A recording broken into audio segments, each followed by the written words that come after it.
Un soir, alors qu'un garçon rentre de l'école à pied, un gros camion surgit de nulle part et le percute. Cependant, au lieu de mourir, il est transporté dans un tout nouveau monde. Dans ce monde, il décide d'écrire une lettre à ses parents. Dans cette lettre, il raconte que cela fait 1 an que lui, qui menait une vie normale et intéressante, est arrivé dans ce monde particulier. Au début, il a beaucoup pleuré et a voulu s'enfuir. Mais après avoir vu quelque chose qui lui a donné l'espoir de revenir, il s'est adapté au nouveau monde. Sur le champ de bataille, où des tonnes de gens meurent, il a essayé d'équilibrer ce que ses camarades ont fait avec la justice, le courage et la camaraderie qu'il ne connaissait pas lorsqu'il était une personne normale. Bien qu'il sache que ses parents ne comprendront pas, même s'il le leur dit, ne serait-ce que dans sa tête, il essaie de les informer qu'il est devenu plus fort maintenant, et que certaines personnes comptent davantage sur lui. Même s'il a beaucoup perdu, le bon côté des choses est qu'il a aussi beaucoup gagné, et qu'il s'en est sorti plus qu'il ne s'est effondré. Comme la fin de son voyage est déjà en vue, il trouve amusant d'écrire une lettre qu'il ne peut même pas poster. Mais au fond de lui, il espère que ses parents comprendront. Priez pour lui, alors qu'il est sur le point de vaincre le roi démon, afin qu'il puisse retourner à sa vie quotidienne et considérer son voyage dans l'Audi-monde comme un long rêve ou un souvenir. Cela dit, lorsque ses camarades l'appellent, il cesse immédiatement d'écrire la lettre et, le regard féroce, Iminsu, le nom du garçon, est maintenant impatient de rentrer chez lui.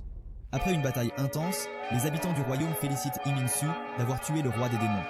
Ses camarades et lui décident donc de fêter l'événement autour d'un dîner.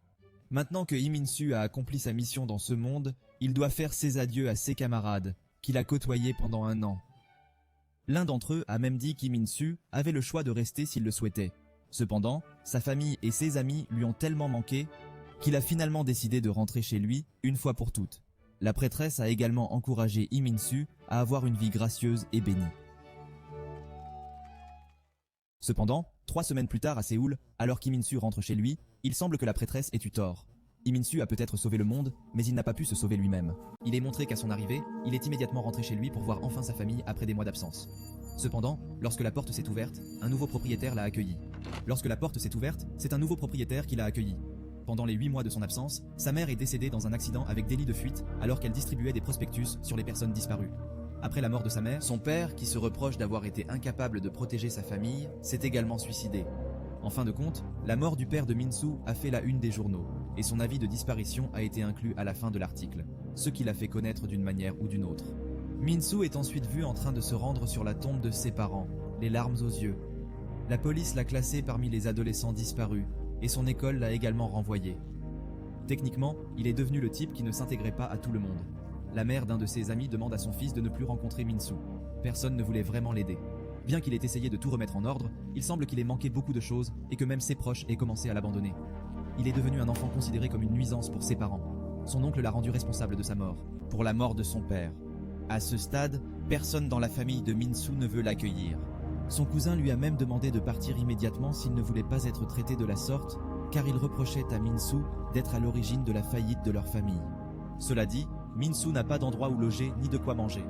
Sans autre choix, il commence à dormir sur les bancs des trottoirs. La famille de Minsu était tout juste moyenne et n'avait donc plus d'argent. Mais il n'y a pas que l'argent qui manque à Minsu. Il n'avait pas de famille, pas de diplôme et pas de vie sociale. Bref, il n'y avait pas de lui. Il commence à se demander si tout ce qui se passe n'est pas un affreux cauchemar, et qu'au bout d'un moment, tout rentrera dans l'ordre. Au fond de lui, dans l'autre monde, il avait sauvé tout le monde de la destruction. Il avait sauvé la vie de nombreuses personnes. Et au moment où ils avaient le plus besoin de lui, il était là. Il a risqué sa vie juste pour revenir à la maison. Mais pourquoi a-t-il été abandonné? En pensant à cela, Minsu se met à pleurer.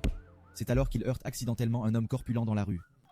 L'homme n'avait pas l'intention de frapper Minsu, car il avait déjà l'air d'un perdant.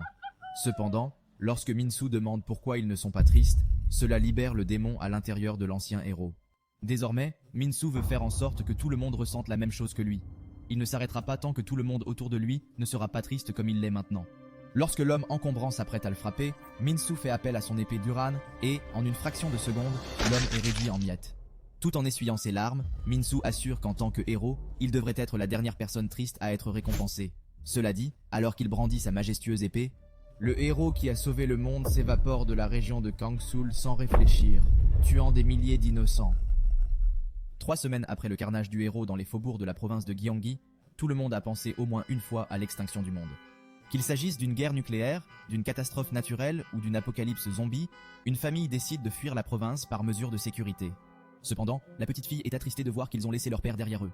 Pourtant, son père est toujours en vie. Son jeune frère ou frère aîné lui assure que leur père les rejoindra une fois arrivés à destination.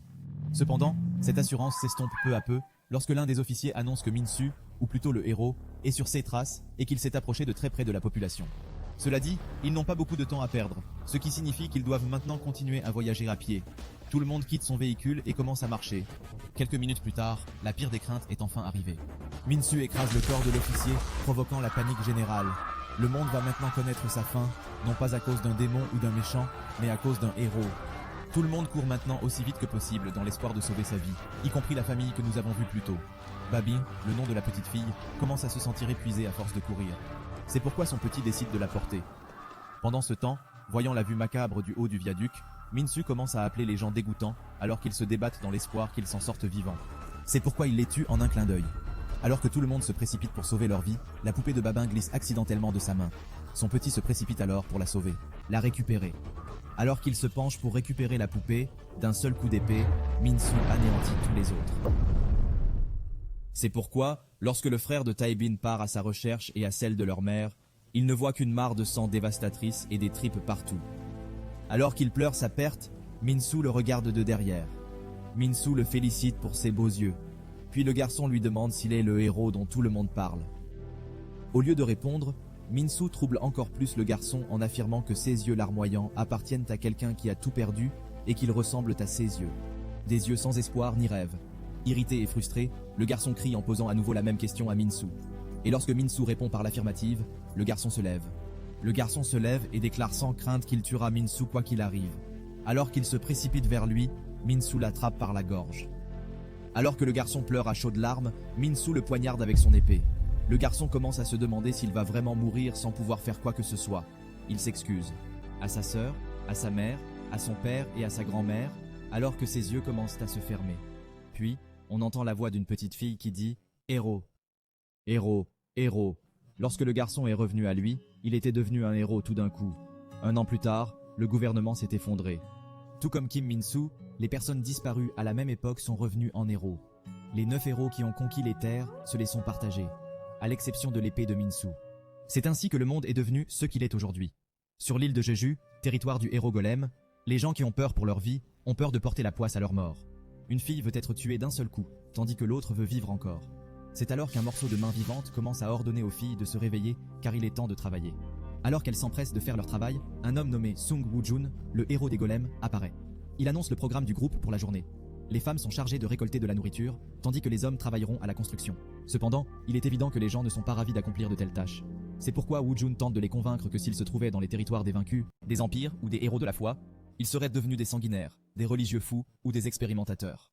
Alors que Woo-jun commence à penser qu'il a peut-être été trop gentil avec les gens, d'un simple geste de la main, tout le monde s'enfuit pour sauver sa peau. Cependant, certains n'ont pas eu la chance de mourir. C'est alors que Woo-jun menace tout le monde de se mettre au travail sur le champ. Cela dit, à la ferme, la fille de tout à l'heure qui souhaitait mourir s'appelle Sumin.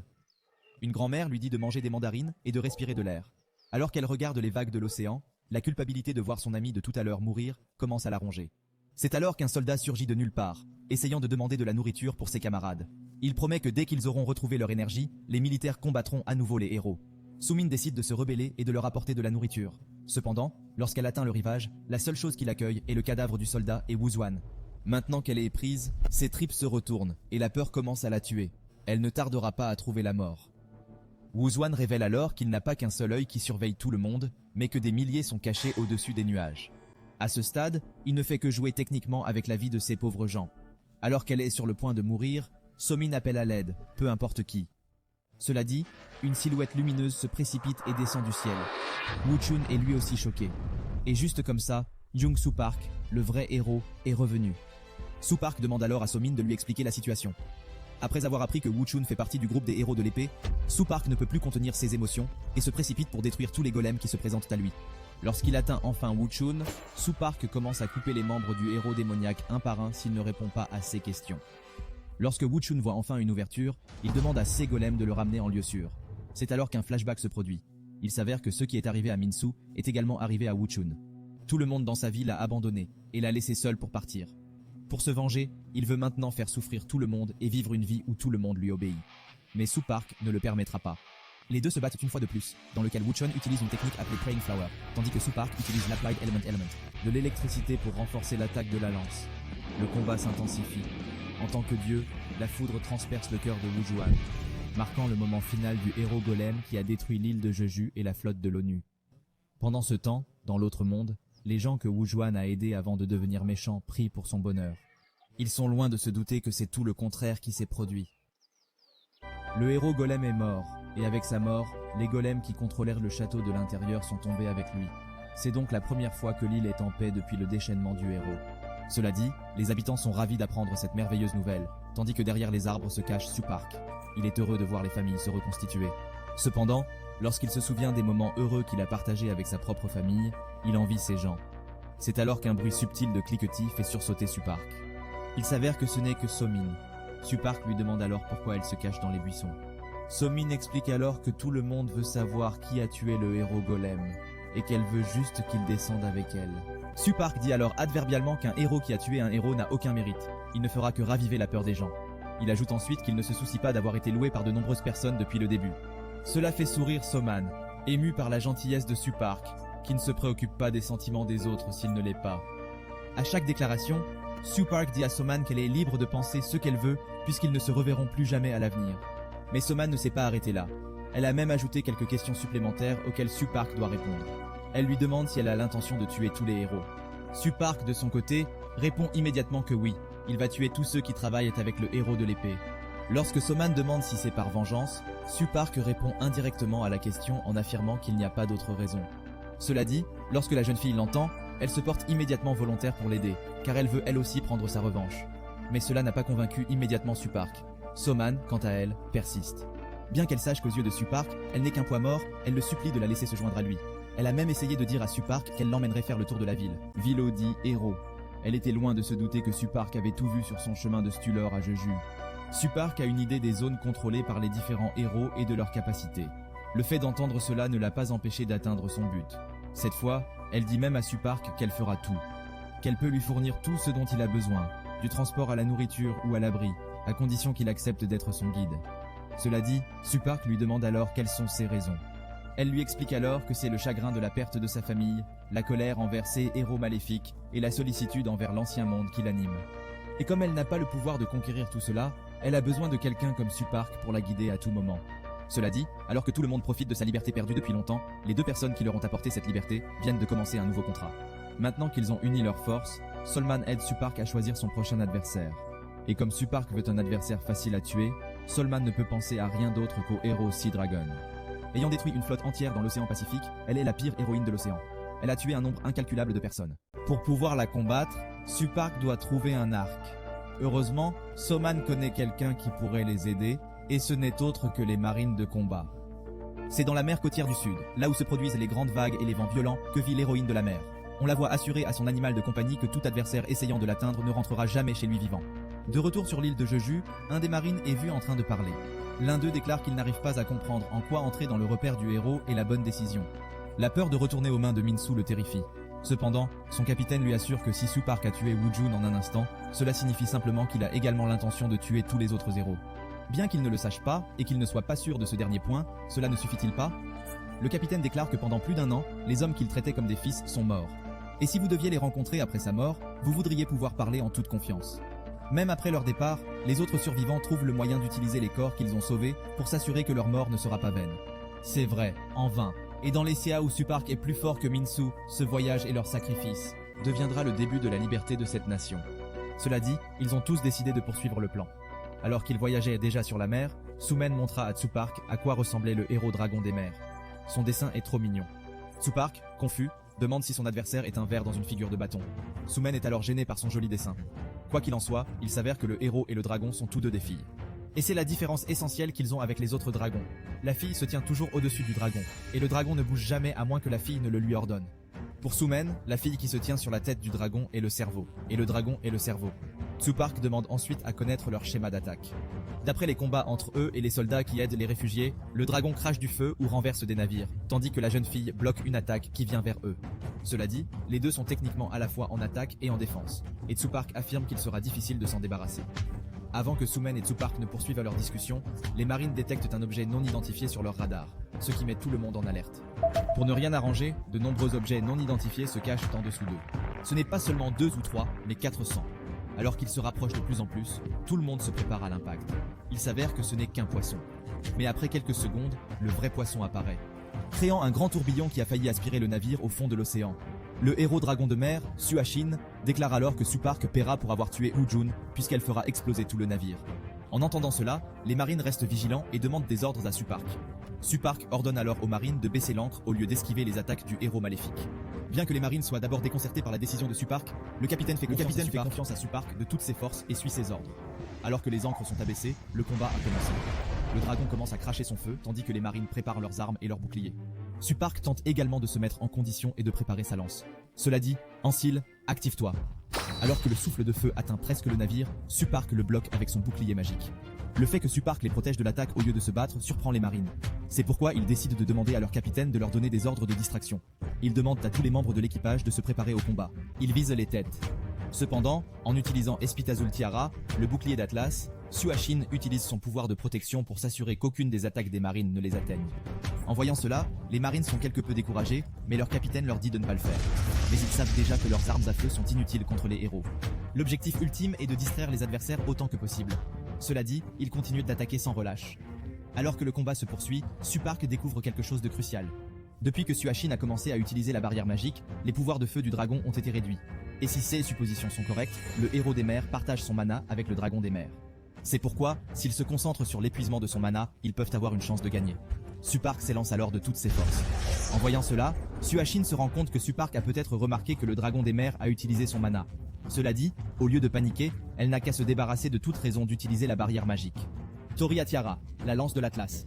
Alors que la lance passe de la main de Suashin au navire, Tsupark ne s'attend pas à ce que ses attaques changent de direction. Maintenant, elle est techniquement visant les marines et le navire. Alors que tout le monde tente de courir dans tous les sens pour échapper à la mort, certains ont la malchance de connaître un destin tragique si tôt. Cela dit, pensant qu'elle va gagner le combat, elle déclare à Tsupark que c'est la fin pour lui. Cependant, alors qu'un des marines meurt de la lance de l'Atlas, il se sert de son corps pour planter la lance et permet à Tsupark de s'en débarrasser. Alors que le pauvre marine pense à son passé et à la conversation qu'il a eue avec son capitaine avant de partir en mission, il dit à Tsupark, le sourire aux lèvres, de faire bon usage de la lance de l'Atlas. Tsupark le remercie alors pour sa coopération et sa volonté de sauver le pays des mains sales des méchants héros. Tsupark utilise ensuite son élément d'application, la glaciation, pour s'occuper des puissantes armes du héros marin. Dans ce qui semble être le paradis, les marines déchues sont ensuite vues en train de se réunir avec de grands sourires sur leur visage.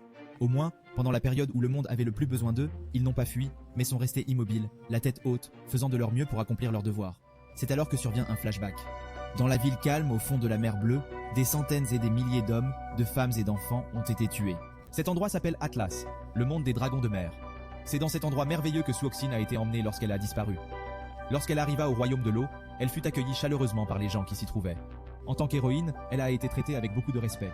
Un homme à l'allure de dieu grec, que je pense être le dragon des mers, entre alors en scène. Il déclare que Suoxin est beaucoup plus calme maintenant que lors de sa première visite. Il déclare ensuite que Suoxin a dû entendre parler de la seule façon pour elle de rentrer chez elle, et c'est en assumant toutes les responsabilités d'une héroïne.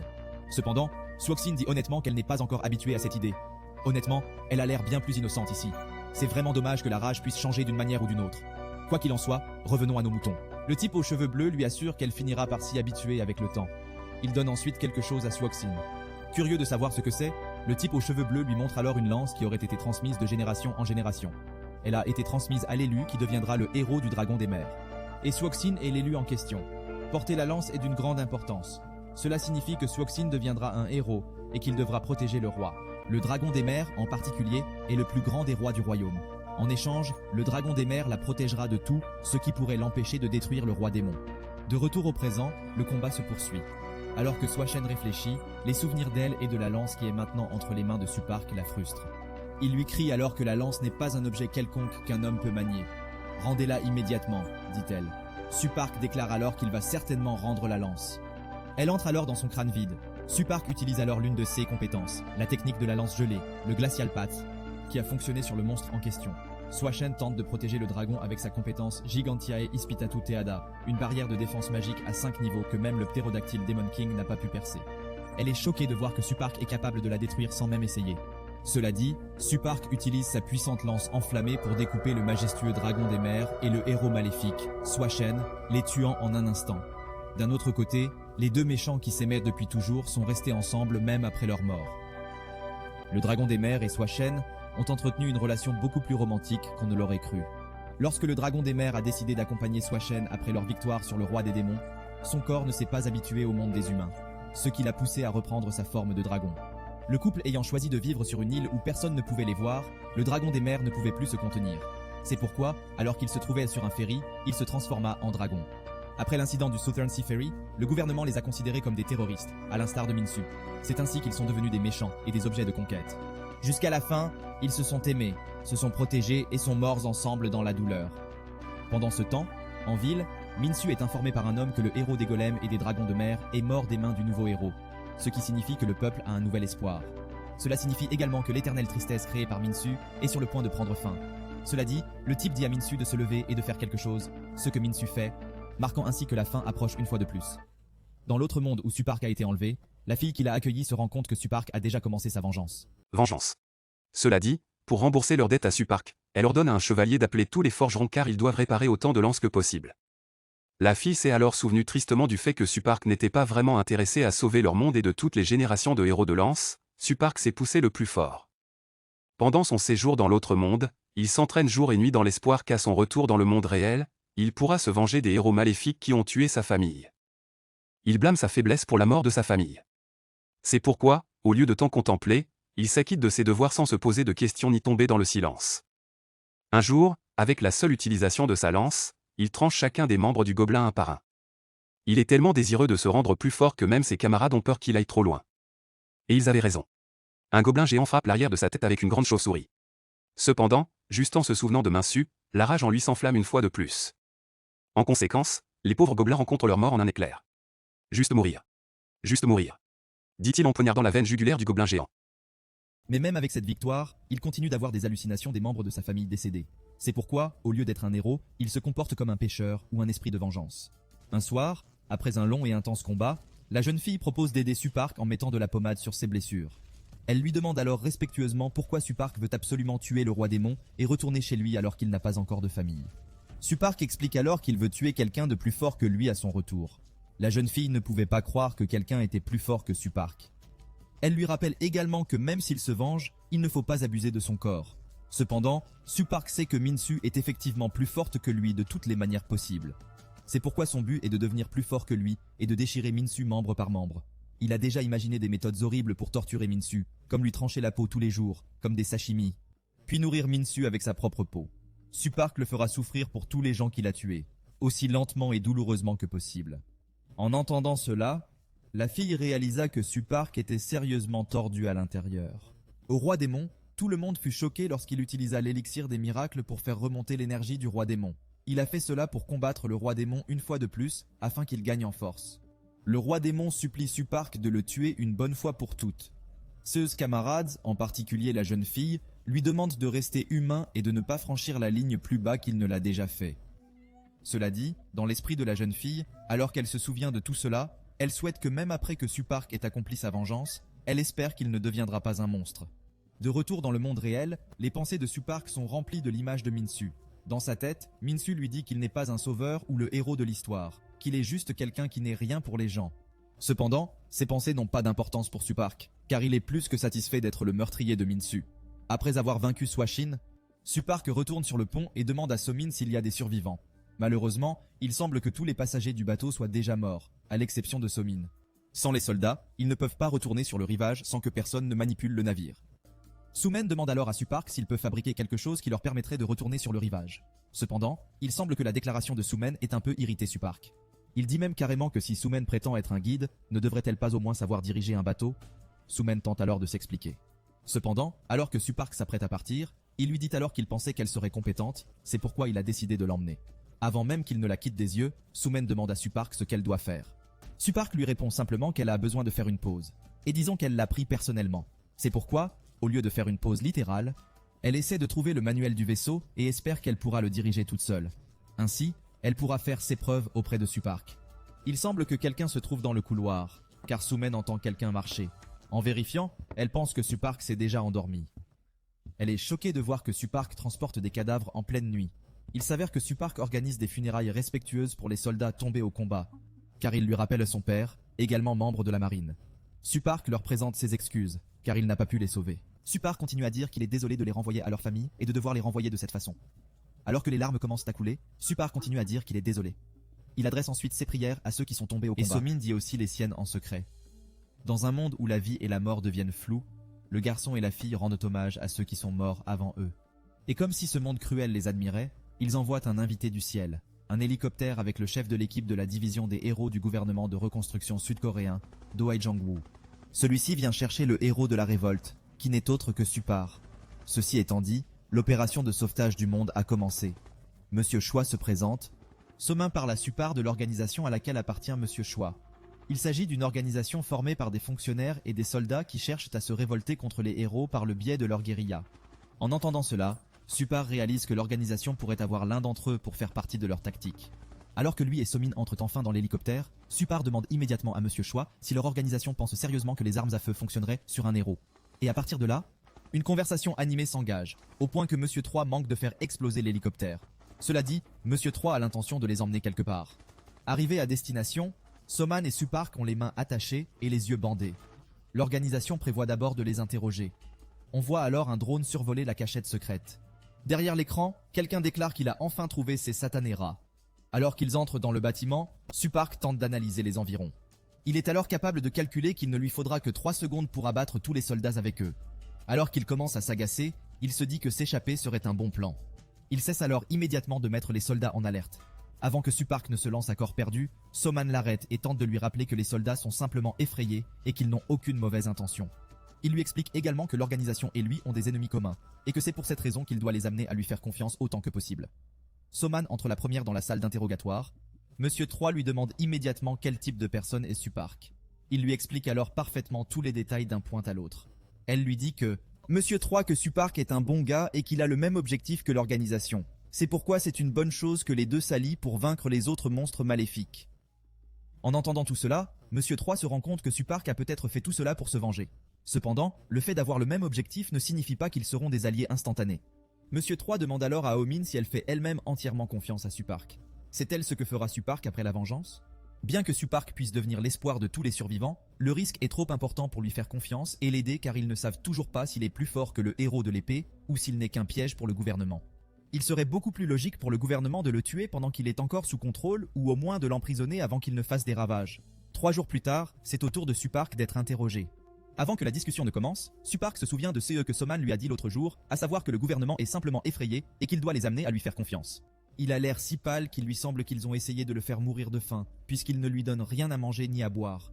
Même si le corps de Supark ne meurt pas de faim, on a l'impression qu'il est en train de mourir de faim. A été privé d'un certain privilège.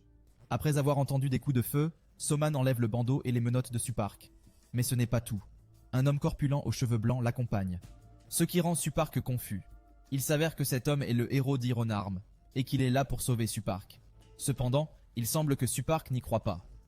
Alors qu'il demande une lance et s'apprête à combattre le héros d'Iron Arm, Soman tente de l'arrêter. Cependant, avant même qu'elle ne puisse l'arrêter, il semble que Supark soit en colère contre Soman pour avoir facilement fait confiance à quelqu'un comme le héros au bras de fer. Il semble que Soman soit déjà aveuglé par la rage et la vengeance qu'elle veut exercer sur les autres héros. Supark n'a jamais douté du fait que Soman avait le même objectif que lui. C'est pour cela qu'il lui a fait confiance. Cela dit, Supark lâche Soman et lui dit de s'en aller avant qu'elle ne trouve la mort. C'est alors que Monsieur Choi sort de nulle part et annonce à Supark qu'il est décédé.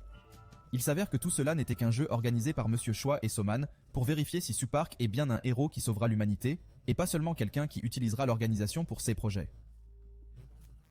On dirait que le héros d'Iron Arm va jouer le rôle pour que CE soit crédible. Il semble que l'organisation soit également préparée avec un plan B au Chaos où Supark les aurait réellement trahis. Cela dit, comme il fait désormais partie de l'organisation, Supark et Sumen sont emmenés dans une petite ville souterraine qui accueille 50 habitants. Ils sont descendus par un ascenseur. Lorsqu'ils atteignent enfin la ville souterraine, Monsieur 3 dit à Supark qu'il espère qu'il ne laissera pas tomber les gens qui l'admirent maintenant. Cela dit, sans personne d'autre à protéger que le peuple, Supark est maintenant déterminé à faire tout ce qui est en son pouvoir. Supark s'est engagé à faire tout ce qui est en son pouvoir pour s'assurer que tout le monde sera en sécurité à partir de maintenant. Au début, Supark n'avait pas l'intention de rester longtemps dans la ville souterraine. Monsieur 3 et Sumen ont fini par le convaincre. Cela dit, alors que tout le monde se réjouit à l'idée que ce n'est qu'une question de temps avant qu'ils ne retournent à leur vie d'avant, un incident d'une noirceur absolue survient. Un incident d'une grande noirceur survient. Les 7 autres héros encore en vie débarquent dans la ville paisible.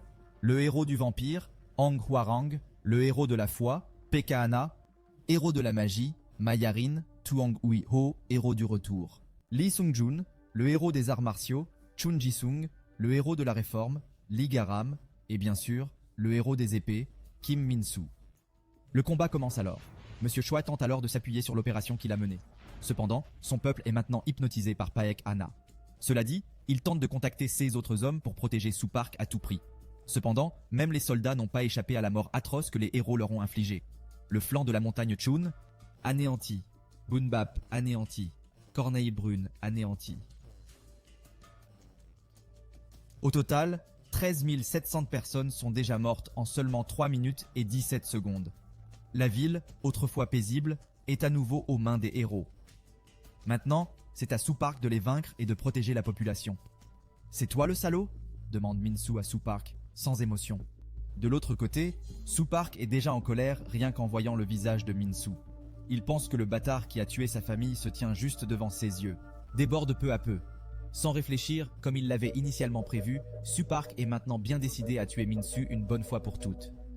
Il s'empare de toutes les lances magiques qu'il possède, de la lance bouclier magique Ansil à la lance de glace Vasne.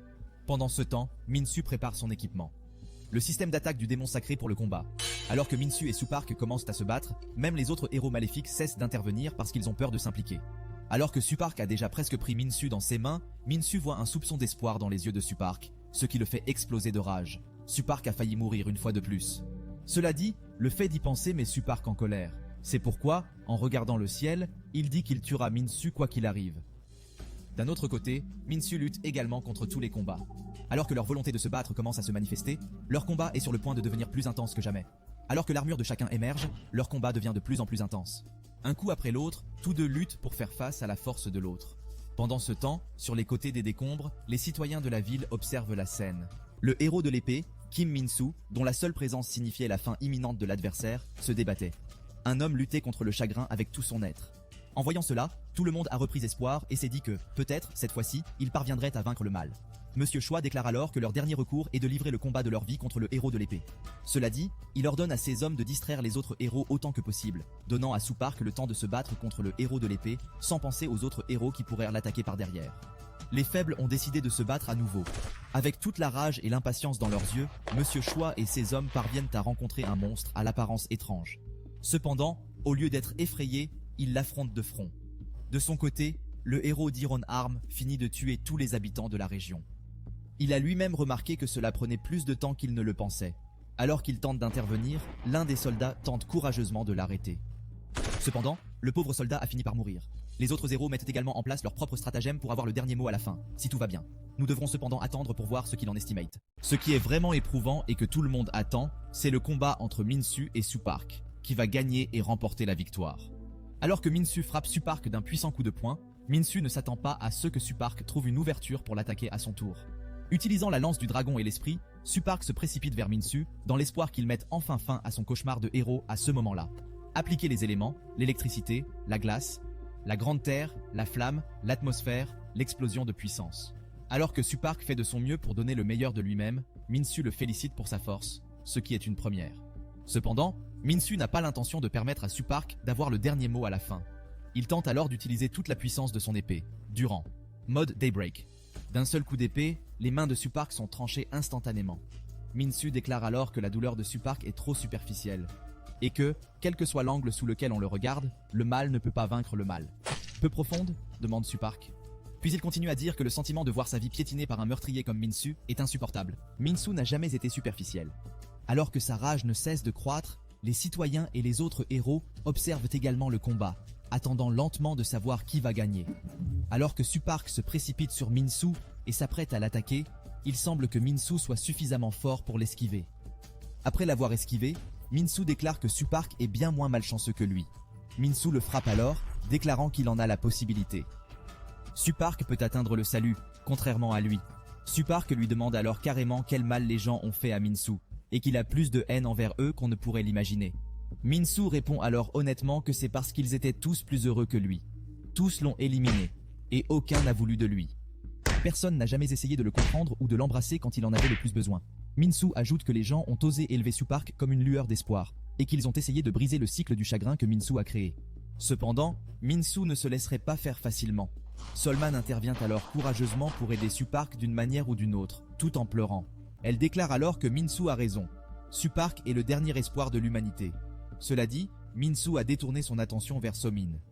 Nous savons tous que les armes à feu n'affectent pas vraiment les héros. Cependant, pour Somin, tant qu'ils continueront à se battre et à faire des rapports comme aujourd'hui, un jour ils vaincront des gens comme Minsu. Monsieur Choi, amputé d'un bras, s'adresse à son peuple par l'intermédiaire des haut-parleurs. Il leur demande, ainsi qu'aux survivants et à toute personne capable de les aider, de protéger Supark, car il est le dernier espoir de l'humanité. Jusqu'à la fin, Monsieur Choi a joué son rôle et a pu remplir ses fonctions. À la fin, il se fait exploser. D'un autre côté, il semble qu'il y ait également des conflits entre les héros eux-mêmes, étant donné que le héros de la magie essaie de lancer un sort d'attaque sur Minsu. Puis, un flashback se produit. Il montre que le héros de la magie était autrefois une fille et une étudiante normale qui vivait une vie relativement normale.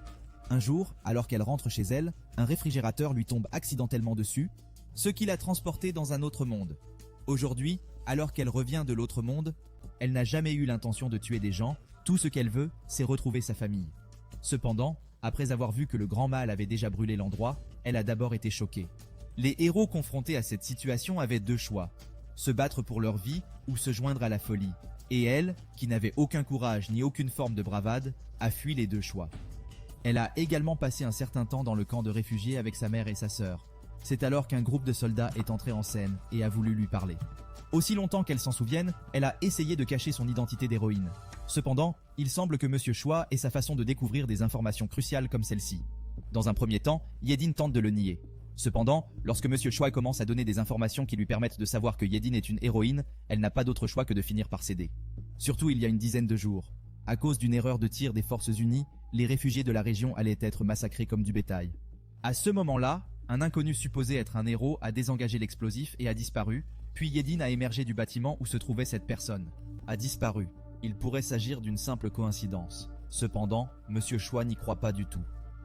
Yerin n'a toujours pas abandonné et a même dit à Monsieur Choi que s'ils sont le gouvernement, ils devraient enquêter correctement avec des preuves raisonnables au lieu de se contenter d'utiliser la fiction. Ensuite, Monsieur Choi, qui est déjà à bout, lance son arme pour tirer sur Yerin. N'ayant pas le choix, Yerin montre sa véritable identité pour se sauver de la mort. Et c'est ainsi que Monsieur Choi a réussi à faire avouer Yerin sans vraiment le faire. Au cours de leur conversation, Yerin explique que Monsieur Choi se demandait peut-être pourquoi elle ne se battait pas avec les héros comme les autres. Yerin déclare alors qu'il existe une nette différence de force entre les héros. Pour elle, un héros devient un peu plus fort que le roi démon qu'il a vaincu. Ainsi, la force du roi démon détermine le niveau de force du héros. Le roi démon que Kim Min-soo a vaincu est plus fort que celui qu'elle a vaincu. Tous les héros qui l'ont affronté sont morts, et les rois démons qu'il a combattus ont tous été vaincus. En bref, ce combat a commencé avec un avantage injuste pour Kim Min-soo. Puis Monsieur 3 lui demande carrément si c'est pour cela qu'elle choisit de s'enfuir. Lorsque Monsieur 3 demande à Yedin si elle est d'accord avec le fait que le monde va être détruit, Yedin a aussi ses raisons. Elle explique qu'après leur fuite, sa mère est tombée malade et que sa sœur pleure tous les soirs parce qu'elle a été séparée de ses amis. Mais surtout, même si elle voulait se battre, elle ne voulait pas mourir. Après tout, dans toute cette histoire, qui d'autre qu'elle pourrait protéger sa famille? Cela ne veut pas dire qu'elle est une héroïne. Elle a déjà le courage et la force de se battre. Allumant son cigare, Monsieur 3 déclare alors sans embâge que Yedin devrait rejoindre les forces de Kim Min-soo. Tant qu'elle fait semblant de revenir et de les faire exploser, c'est une façon de prouver qu'elle est diabolique. De cette façon, le gouvernement connaîtra les tenants et les aboutissants du groupe maléfique. Monsieur 3 lui donne ensuite l'emplacement d'une base militaire sans importance. Yedin doit détruire cet endroit pour attirer l'attention du groupe de Min-soo. Monsieur 3 ne lui dit pas de le faire gratuitement. En échange, le gouvernement évacuera leur famille dans les eaux internationales. Des gardes seront également chargés de les protéger et de soigner la maladie de sa mère. À ce stade, Yedin ne pouvait pas demander mieux. Un peu nerveux, Monsieur Choi explique à Yedin qu'il n'y a pas lieu de se précipiter.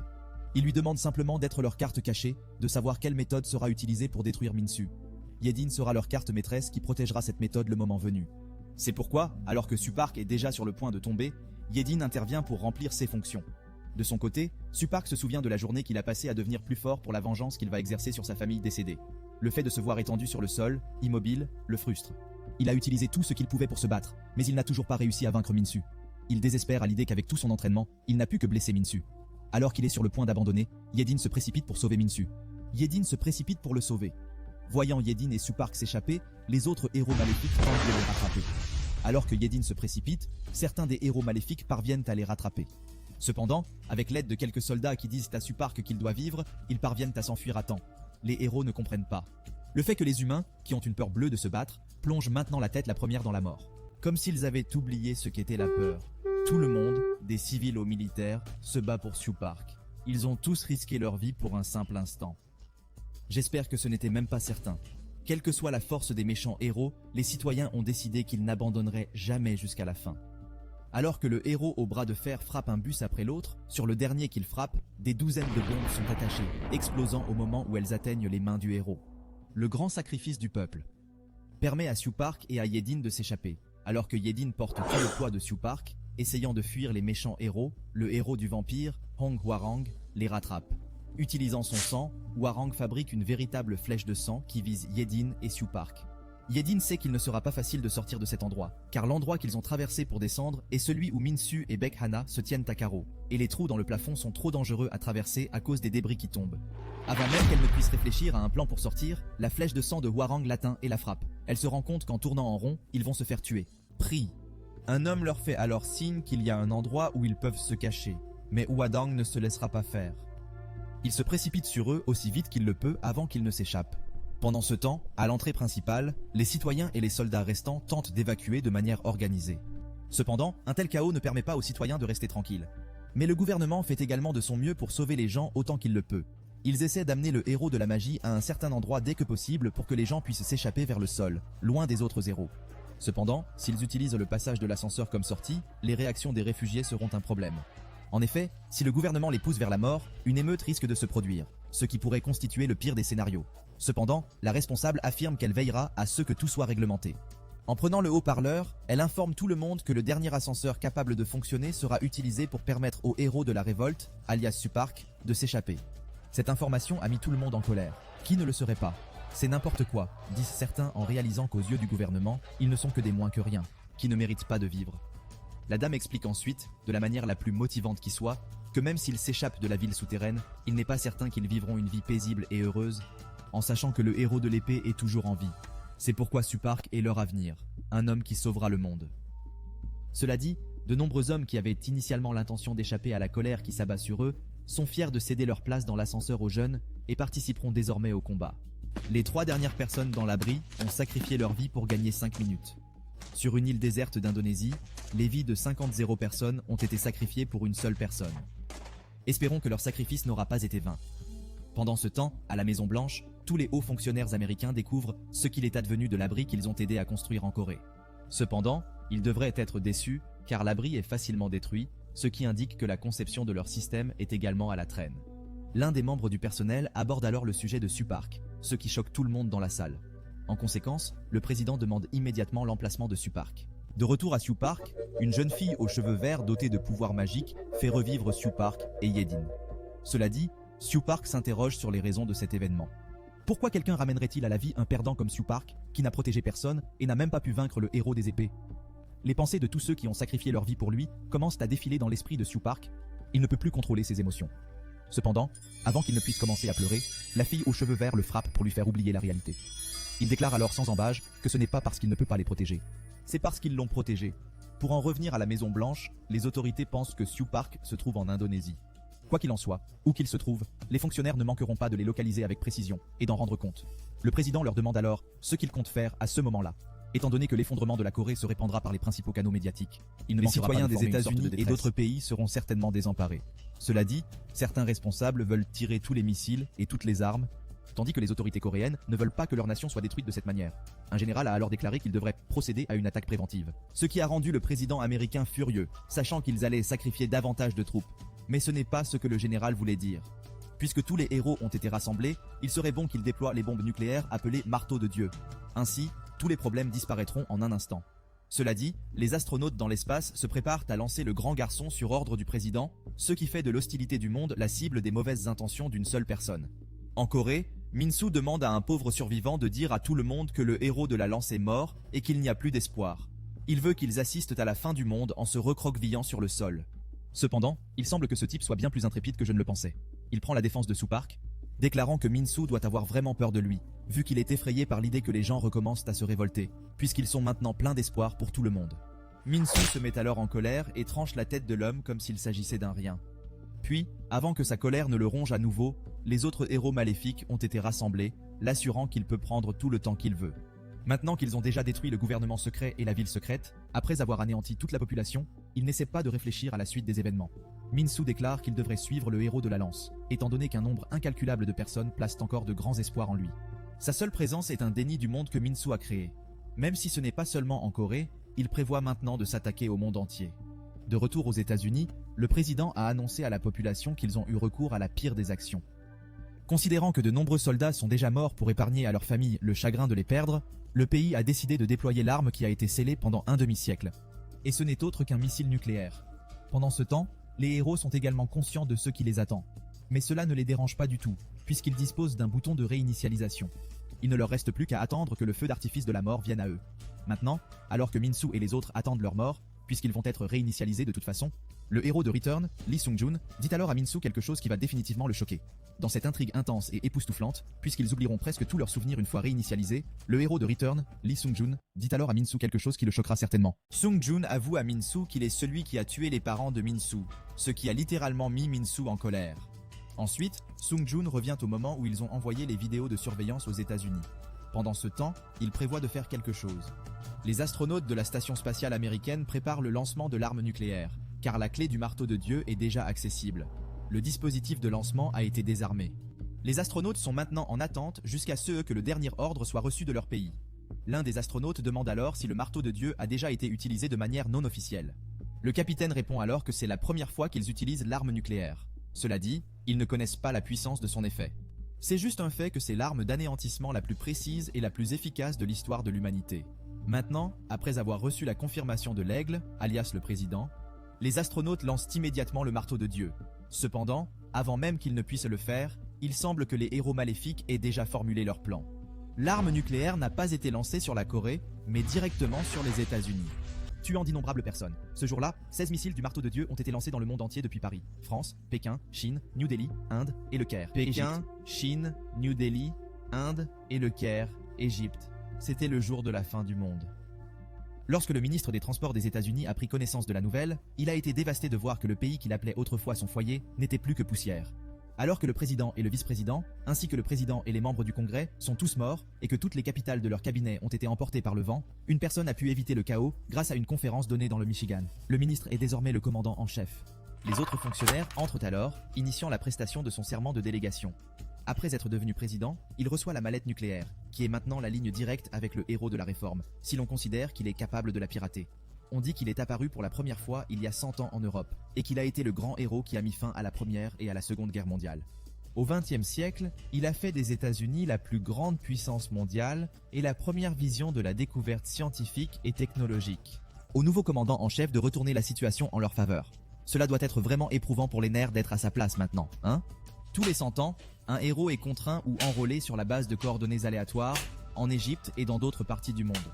Les nouveaux héros influencent le roi démon et modifient le monde matériel dans lequel nous vivons. Certains deviennent les personnages d'un mythe, d'autres deviennent des empereurs qui font régner l'ordre en des temps troublés. Certains deviennent des pionniers de l'innovation scientifique. Enfin, ils continuent à nous accompagner dans le développement de l'humanité. Cela dit, les héros maléfiques sont de nouveau à l'œuvre pour atteindre leurs objectifs, faire du monde un endroit où personne ne peut être heureux. Cependant, il semble que tout ce qui a été dit précédemment n'était qu'une hypothèse émise par Hwarang. C'est vrai. En fait, ce que dit Hwarang, c'est qu'il peut y avoir des héros en dehors de la Corée. Cette hypothèse est ensuite approuvée par les autres, considérant qu'il est certain qu'une fois que tout semble lié à tous les mythes et folklores, s'ils le voient dans l'autre sens. C'est à partir de là que tout le monde commence à discuter. Cependant, le héros au bras puissant n'est pas d'accord. Mais cela n'a pas d'importance pour lui de toute façon, étant donné que même s'il y a étaient des héros, ils ne sont toujours pas immortels. Cependant, le héros de la foi déclare ensuite qu'il y a une chance que certains soient immortels. Si l'on considère qu'il y a des héros qui ont vécu plus de 100 ans, comme elle, et s'il s'agit d'êtres qui ont transcendé l'humanité, comme le héros de la réforme, il est possible que des héros non humains soient en vie. Les héros non humains peuvent être en vie, a ajouté Hwadang. Dans la Silicon Valley, le ministre, accompagné d'autres fonctionnaires, visite une installation secrète où Einstein, Tesla, Newman et les fondateurs de la Silicon Valley modifient l'ego d'une IA. L'IA sait déjà ce que le président attend d'elle. En voyant qu'il est venu le voir, il est assez évident que le président cherche à éliminer les héros qui ont causé la terreur nucléaire. Bien qu'au début, le président ait eu des doutes en sollicitant l'IA, mais en repensant à toutes les innovations qu'il a apportées, il se dit que c'est peut-être possible. L'IA lui explique alors que l'ancien président ne voulait pas s'appuyer sur un non-humain comme lui. L'ancien président souhaitait que l'humanité change le monde en se basant sur ses propres capacités. L'IA est également d'accord avec cette philosophie, mais maintenant que le nouveau président a sollicité son aide, l'IA entend ne pas le décevoir. Le nouveau président lui demande alors pourquoi l'IA veut sauver la nation, et pourquoi les héros sont différents de ceux de Corée. Il répond que c'est parce que la nation l'a accueilli comme son propre fils, et que c'est la seule raison dont il avait besoin. Il est également le héros de la réforme, nommé Mary Stevenson. Au Vatican, dans les sous-sols du Vatican, le pape révèle quelque chose qui a été caché sous les sous-sols.